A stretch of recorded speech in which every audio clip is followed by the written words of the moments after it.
मराठवाडा युवा मंचच्या वतीने मला इथं बोलवलं. मी त्यांचा मनापासून आभारी आहे. आदरणीय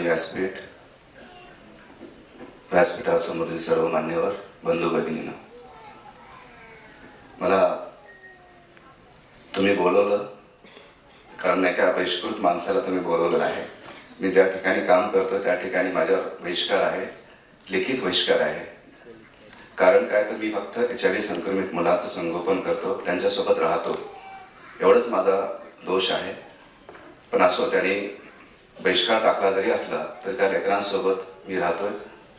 आयुष्य समोर असताना जगणं खूप सोपं असतं. आयुष्य समोर असताना जगणं खूप सोपं असतं, मृत्यू समोर असताना जगणं खूप कठीण होतं.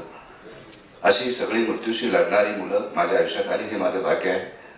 त्या मुलांच्यासाठी आपण मला इथं बोलवलं. ही सर्व मुलं, कुठलाही दोष नाही, आईवडिलांच्या चुकीमुळं ही मुलं जन्माला आली, त्यांचे आईवडील निघून गेले. अशी खूप सारी मुलं या समाजात आहेत. त्या मुलांचं संगोपन, त्यांच्यासोबत आम्ही तिथं राहतोय. लातूर जवळ हसेगाव या ठिकाणी मला एका शेतकऱ्यांनी 6.5 एकर जमीन दान दिली. त्या ठिकाणी मी 2007 साली हे काम सुरू केलं.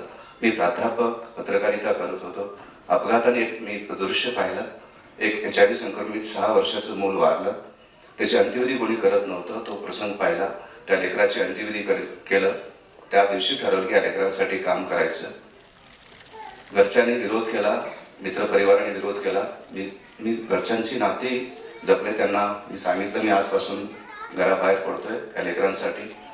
हाशेगावच्या माळ रानावरती मी डिजिटल बॅनरची झोपडी टाकली. त्या ठिकाणी मुलांचं संगोपन सुरू केलं. त्या पहिल्या दिवसापासून तिथल्या लोकांचा विरोध. मुलांना मी शाळेत पाठवलं. 1.5 महिना शाळा बंद ठेवली त्यांनी. त्यानंतर ही मुलं 15-16 वर्षांनंतर ही मुलं मरायची. पण त्यानंतरची औषधं खूप चांगली आली. त्यानंतर हळूहळू त्या मुलांचं आयुष्य वाढत गेलं. 10वी पर्यंत तिथं शिकवतो. 10वी नंतर मुलांना लातूरला पाठवतो. त्याही पुढे गेली. 18 पूर्ण झाली, सक्षम झाली, स्वावलंबी झाली. त्यावेळेस मी त्यांचं लग्न करायचं ज्यावेळेस विषय समोर आला, मला खूप जणांनी विरोध केला. परत त्या HIV संक्रमिताचं तुम्ही लग्न करणार, एखादं मूल परत जन्माला घालणार. पण त्यानंतर एक औषध आलं. त्यानंतर त्यांची जी होणारी अपत्य आहेत ते दोन्ही पॉझिटिव्ह असणारे, त्यांचे अपत्य निगेटिव्ह जन्माला येऊ लागले.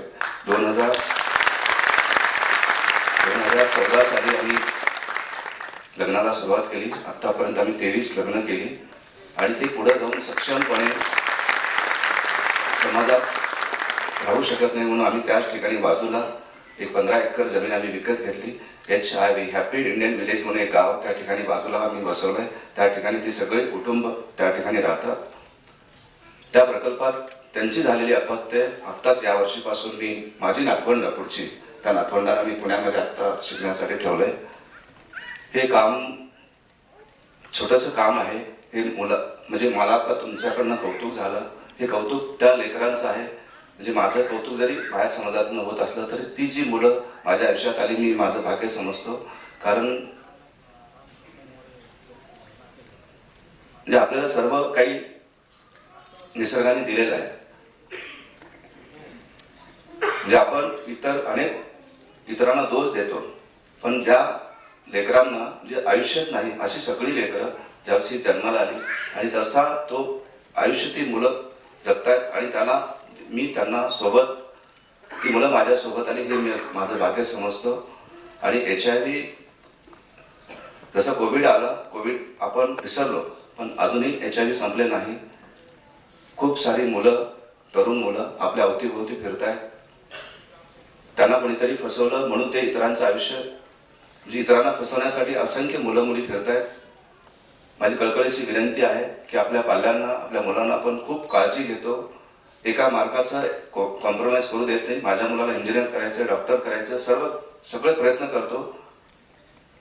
पण आपण ज्यावेळेस त्याच्या आयुष्याचा जोडीदार शोधतो त्यावेळेस तो मुलगा किंवा ती मुलगी निरोगी आहे का बघितलं जात नाही. त्याच वेळेस असंख्य मुलं एकमेकांना धोका देत आहेत, एकमेकांचे आयुष्य उद्ध्वस्त होत आहेत. माझी सगळ्यांना कळकळीची विनंती आहे. आम्ही कॉलेजमध्ये जातो, महाविद्यालयात जातो, तरुण मुलांना सांगतो आपण पण आता कोणाच्या कपाळावरती लिहिलं नाही हा HIV संक्रमित आहे. त्याच वेळेस असंख्य मुलं एकमेकांना धोका देत आहेत, एकमेकांचे आयुष्य उद्ध्वस्त करत आहेत. माझी कळकळीची सगळ्यांना विनंती आहे, त्याबद्दल कुठलाही म्हणजे आपण जगातली म्हणजे मोबाईल हातात घेऊन आपण सगळी जगातली माहिती घेतो, सगळं आपल्याला जे सगळं माहिती आपल्याला मिळू शकते, पण तो मुलगा किंवा ती मुलगी ती निरोगी आहे का कळत नाही. त्याच वेळेस धोका होऊन असंख्य मुलांचे आयुष्य उद्ध्वस्त होत आहे. ते माझी कळकळीची विनंती असेल. आणि आपण इथं मला बोलावलं, HIV बद्दल खूप गैरसमज आहेत, त्या गैरसमज मी जाणार नाही. पण मानवी हक्क आयोग ज्यावेळेस आम्ही हा विषय समोर केला की लग्नापूर्वी त्याची चाचणी व्हावी, तसा कायदा तयार व्हावा, पण होत नाही. कारण मानवी हक्क आयोग असं सांगतं की एखादा HIV संक्रमित असेल त्याचा स्टेटस म्हणजे कळू नये, समाजाला बाहेर कळू नये, पण त्याच वेळेस तो जर इतराचं जर आयुष्य उद्ध्वस्त करत असेल तर त्याच्या आयुष्याबद्दल मानवी हक्क आयोग आणि फार मोठं षडयंत्र याच्यामध्ये आहे. त्याच्यामुळं आपल्याकडे कायदा होणार नाही. पण एक माझी कळकळीची विनंती आहे की आपण सगळे सुज्ञ आहोत, सुशिक्षित आहोत. त्यावेळेस आपला जोडीदार आपण आपल्या पाल्यांशी निवडतोय, त्यावेळेस चाचणी करूनच लग्न करा. अन्यथा एक चूक, किती श्रीमंत मुलगा असेल, किती जातीतला असेल, किती गुणवान असेल, काही जरी असला तर तो आपल्या मुलाला किंवा आपल्या मुलीचा जेव्हा जोडीदार होईल, आपल्या मुलाचं आयुष्य तो देऊ शकणार नाही. आणि एवढंच मी या ठिकाणी कळकळीची विनंती करतो. मला या ठिकाणी बोलवलं. आणि मी दुसरी एक विनंती करतो की जो कार्यक्रम मला कुठलीही शासकीय मदत नाही, हे सगळं आम्ही लोकांच्या मदतीनं चालवतोय. तिथली जी आत्ता जे जोडपे आहेत, आम्ही जे गाव बसवले त्याच्यात सगळ्या फळबागा केलेत आणि त्या ठिकाणी वेगळ्या प्रकारची फळबागा केलेत. देशी गाईपासून मी संगोपन केले, भाजीपाला आमचा तिथं असतो. हे सगळं आमचं स्वावलंबी मुलांचं संगोपन तिथं करतोय. एकच गोष्ट सांगतो की आमच्या एक मुलांचा सांस्कृतिक कार्यक्रम आहे. मराठवाडा समन्वय समितीने बालगंधर्वती पहिला कार्यक्रम 2014 साली घेतला. तिथून आम्ही महाराष्ट्रभर, कर्नाटक, गुजरात, आत्ताच परवा आम्ही राजभवनावरती कार्यक्रम घेतला. कोश्यारी साहेब समोर बसून ते मुलांचा कार्यक्रम पाहिला. तर माझी विनंती आहे मराठवाडा युवा मंचला की आमच्या मुलांचा एक कार्यक्रम तुम्ही इथं घ्या. प्रेरणादायी मुलं आहेत, कारण आपण मुलांना देवाघरची फुलं म्हणतो. ही मुलं उमेदच्या आत कोमेजून जात आहेत.